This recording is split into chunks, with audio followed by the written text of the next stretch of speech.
troisième séance sur 8 du chapitre numéro 7. Pour cette séance, on va faire l'activité numéro 3, fabriquer de l'eau pure, à la page 6 et 7 du livret. Ensuite, on fera un point sur le cours pour mettre en place les formules que nous aurons découvertes dans cette activité. Et enfin, nous les appliquerons dans l'exercice numéro 12 et 16, pages 105 et 106 de votre livre. Donc on commence par l'activité 3, fabriquer de l'eau pure, pages 6 et 7 du livret. Les documents de l'activité vont défiler juste après, donc mettez sur pause sur chacun d'entre eux pour en prendre connaissance. Une bonne lecture. Donc première question après avoir lu les documents. Grâce à quelle énergie l'eau va être chauffée dans le distillateur? Mettez la vidéo sur pause et à vous de réfléchir. Donc c'est l'énergie électrique fournie à la résistance chauffante qui se trouve au fond du distillateur qui permet de chauffer l'eau. Dans la modélisation que nous allons faire en TP à l'aide du thermoplongeur, c'est l'énergie électrique fournie au thermoplongeur. Quelle formule permet donc de calculer cette énergie électrique connaissant la puissance électrique de l'appareil, du distillateur ou du thermoplongeur en TP? Mettez la vidéo sur pause et à vous de réfléchir.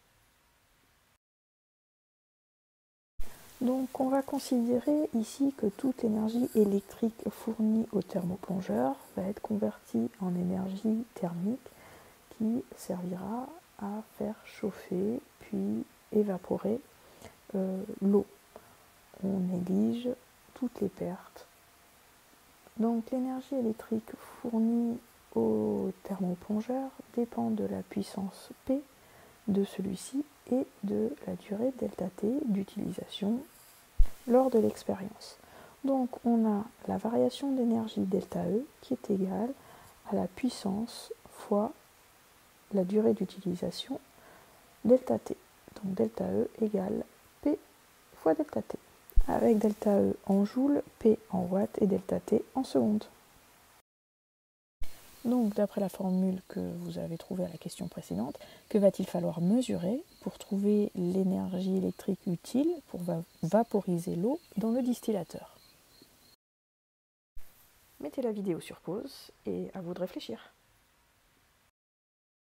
D'après la formule que nous venons de donner à la question précédente, ΔE égale P fois ΔT, il va falloir mesurer le temps nécessaire à vaporiser l'eau pour en déduire l'énergie, puisqu'on connaît la puissance de l'appareil, qui est toujours indiquée sur la notice ou l'appareil lui-même.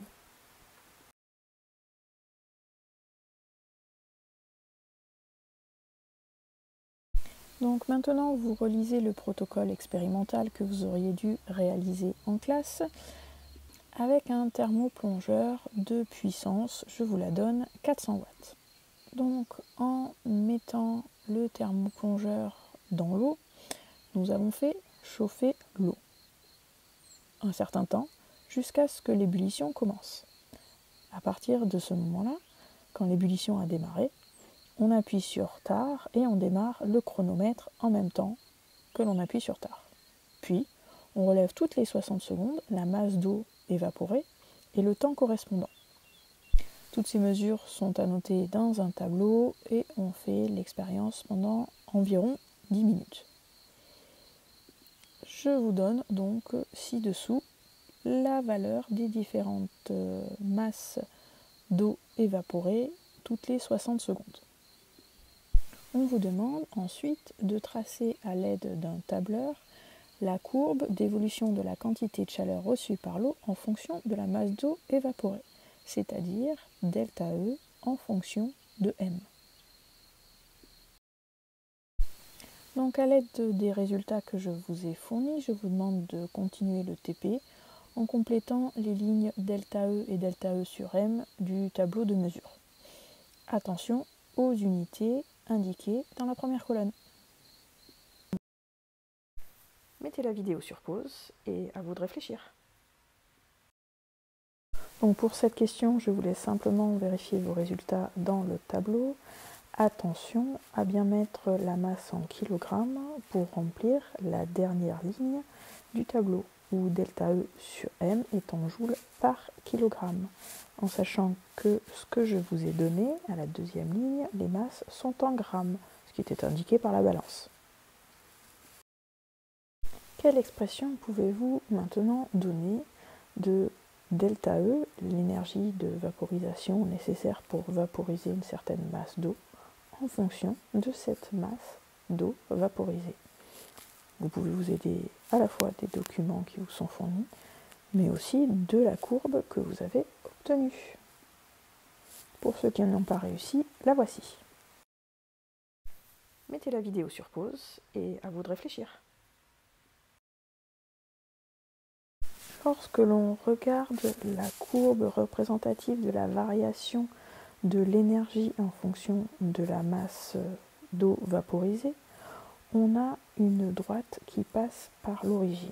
On a donc proportionnalité entre delta E et la masse d'eau vaporisée.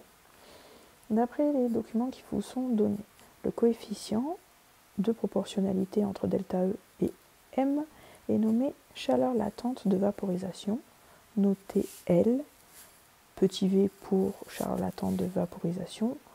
On aura une chaleur latente pour chaque changement d'état. Et cette chaleur latente dépend du corps. Il y aura une valeur précise pour la chaleur latente de vaporisation de l'eau, pour la chaleur latente de vaporisation de l'éthanol, pour la chaleur latente de vaporisation du dioxyde de carbone, ainsi de suite. Et donc la relation de proportionnalité et delta E est égale à M fois L, avec delta E en joules, la masse en kilogrammes et la chaleur latente L en joules par kilogramme, pour avoir une équation homogène, bien sûr. On vous demande maintenant de cette sixième question de déterminer la chaleur latente de vaporisation de l'eau, notée grand L O, soit à l'aide du tableau de proportionnalité, puisque c'est ce que l'on a déterminé à la question précédente, ou à l'aide d'une régression linéaire ou de la courbe tendance faite sur votre tableur si vous savez le faire. Mettez la vidéo sur pause et à vous de réfléchir.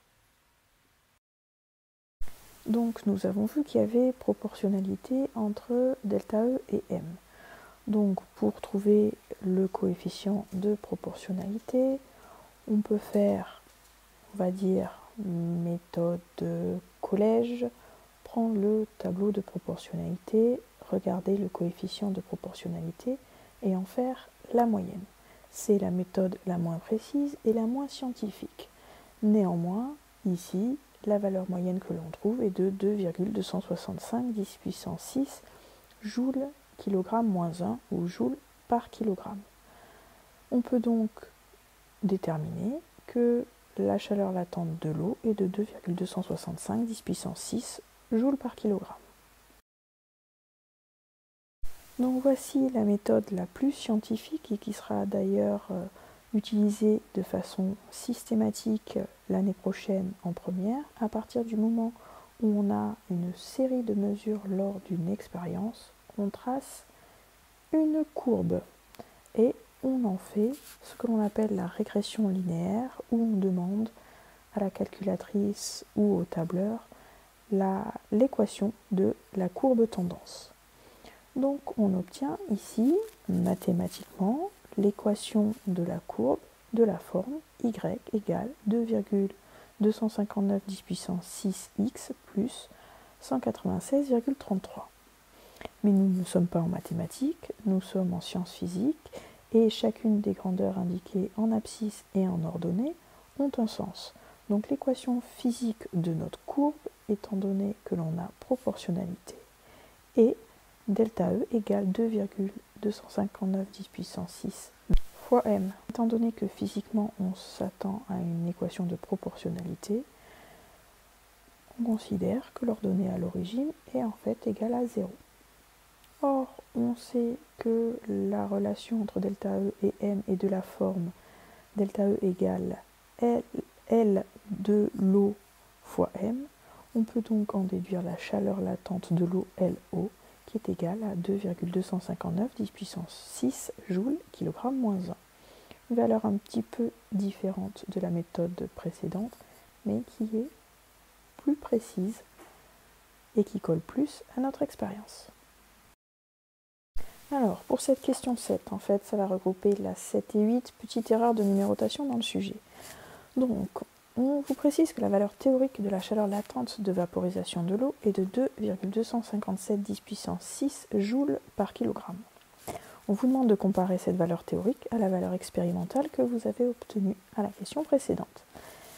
Et pour faire une comparaison qui a un sens, il ne suffit pas de dire « oh c'est presque pareil » ou pas.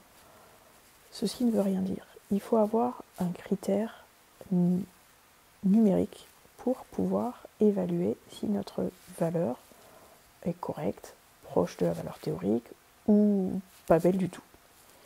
Si on a une différence de 100 sur un résultat qui est censé valoir 400, c'est pas bon. Si par contre on a une différence de 100 sur un résultat qui doit valoir 40 000, ben, c'est très bien. Donc dire c'est proche parce qu'il y a une différence de 2 ou de 3, ça n'a pas de sens. Ce qui a un sens, c'est l'écart relatif. On vous demande donc de le calculer et de l'exprimer en pourcentage. C'est ce qu'on va appeler le pourcentage d'erreur, qui est un peu plus facile à comprendre et qui permet de critiquer votre résultat. On considère qu'un résultat expérimental est correct si le pourcentage d'erreur est inférieur à 10%. Bien sûr, cet écart de 10%, c'est à notre niveau avec le matériel que l'on a. Pour des scientifiques très précis qui envoient une sonde sur Mars, vous vous doutez bien que leur écart relatif n'est pas acceptable à 10% d'erreur. Mettez la vidéo sur pause et à vous de réfléchir. Donc la valeur de la chaleur latente de vaporisation de l'eau que nous avons mesurée est égale à 2,265 10 puissance 6 joules kilogramme moins 1. J'ai pris la valeur trouvée à l'aide de la moyenne des coefficients de proportionnalité.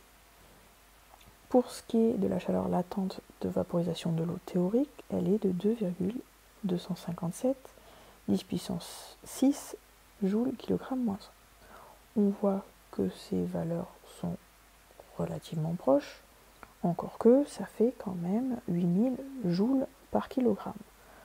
Donc cette notion de proche ou pas proche, ça ne veut rien dire comme je l'ai expliqué tout à l'heure. Nous allons donc calculer l'écart relatif, dont je vous rappelle la formule. C'est en fin de compte la différence divisée par la valeur théorique, c'est-à-dire la valeur mesurée moins la valeur théorique divisée par la valeur théorique. Si la valeur mesurée est plus grande que la valeur théorique. Sinon, c'est l'inverse. L'essentiel, c'est de trouver un écart relatif positif. Donc ici, notre écart relatif se calcule de la façon suivante. 2,265 10 puissance 6 moins 2,257 10 puissance 6, le tout divisé par 2,257 10 puissance 6. Et on trouve 0,004, soit en multipliant par 100, 0,4%. On peut donc considérer qu'on a une bonne évaluation de la valeur de L de l'eau, car l'écart relatif est bien et très inférieur même à 10%. N'a pas été si mauvais. Pourtant, 8000, un chiffre donné comme ça, on pourrait dire que on a été mauvais. Mais non, ça ne veut rien dire. C'est 8000 par rapport à 10 000 ou 8000 par rapport à 100 000. Vous comprenez ici l'intérêt de cet écart relatif qui est plus parlant. Donc, question 8 ou 9 sur votre livret. Revenons au problème de départ. L'entreprise veut produire 1 tonne d'eau distillée. Donc, quelle est la quantité d'énergie dont elle va avoir besoin? Essayez de calculer cette valeur. Mettez la vidéo sur pause et à vous de réfléchir. Donc ici, pour revenir au problème de départ, on va appliquer la formule que l'on a établie dans l'activité, c'est-à-dire que delta E égale m fois la chaleur latente, avec la masse d'eau que l'on veut vaporiser ici est d'une tonne, soit 1000 kg, et la chaleur latente de l'eau de 2,257 10 puissance 6 joules kg moins 1. J'ai pris la valeur théorique pour faire mon calcul. Donc on a delta E qui est de 2,257 10 puissance 9 joules, soit 2257 mégajoules.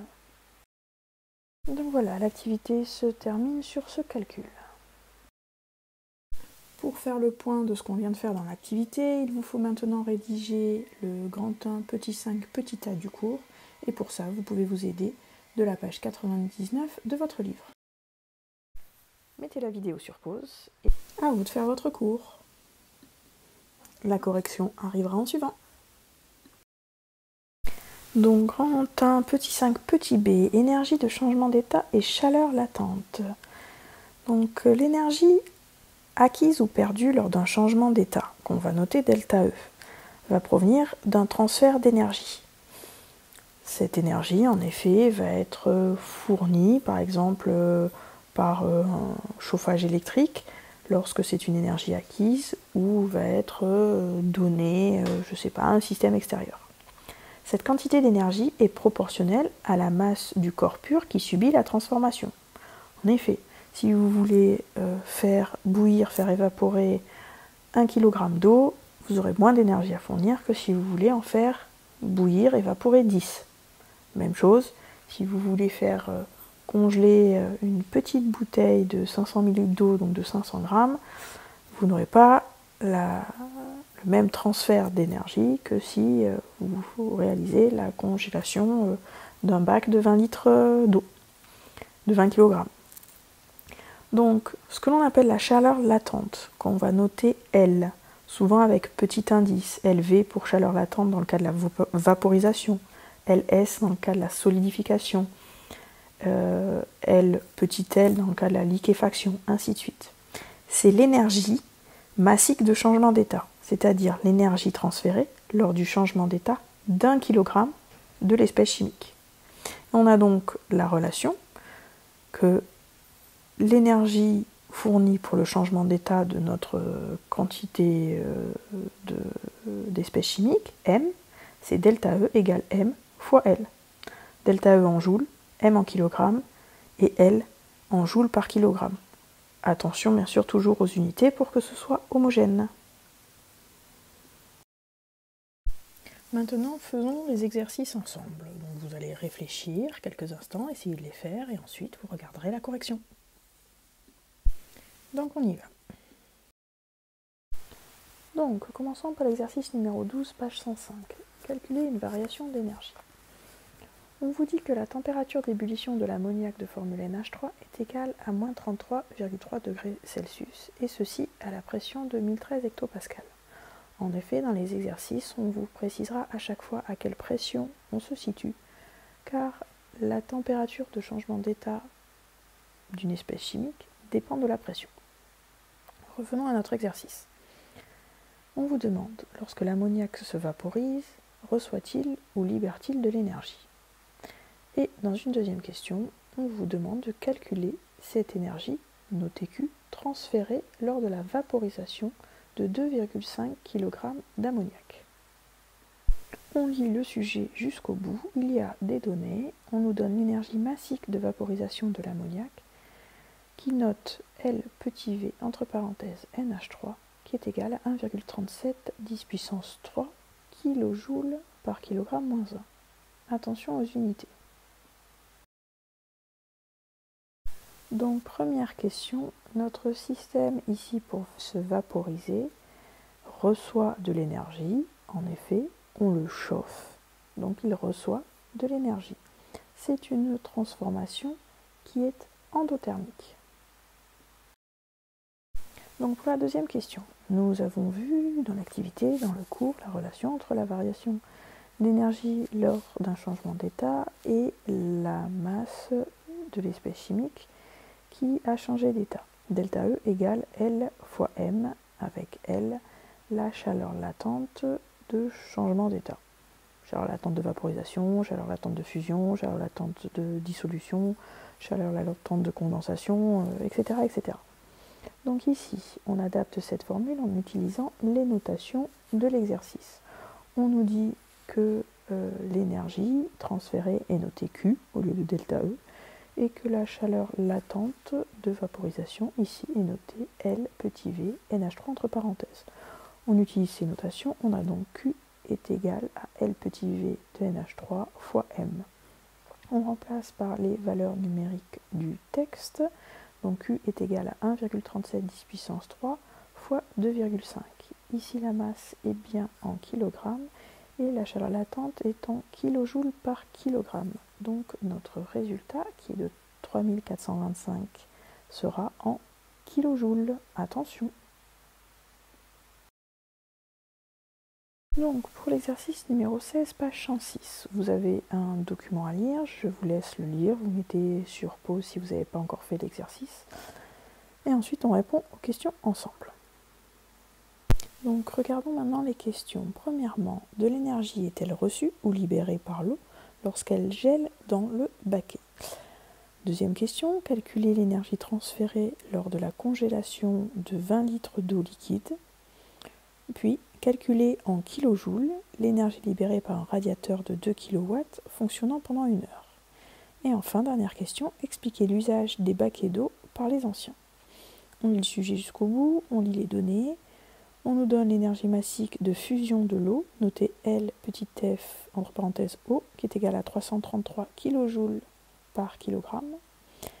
L'énergie libérée par un radiateur, on nous rappelle la formule de cette énergie électrique, c'est E égale P fois delta T, avec P en watts la puissance du radiateur et delta T en secondes, la durée d'utilisation de celui-ci. Et enfin, on nous donne la masse volumique de l'eau, ρ de l'eau, qui est de 1,00 kg par litre.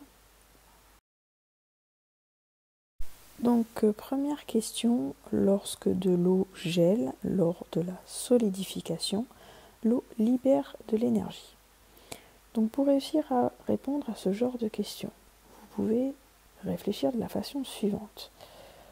Lorsque l'eau gèle, il faut la refroidir. On ne va pas lui fournir de l'énergie, on ne va pas la chauffer. Donc, si on ne lui fournit pas de l'énergie, ça veut dire que c'est elle qui en fournit, c'est elle qui en libère. La solidification libère de l'énergie est exothermique, la fusion est endothermique, il faut lui fournir de l'énergie, il faut chauffer.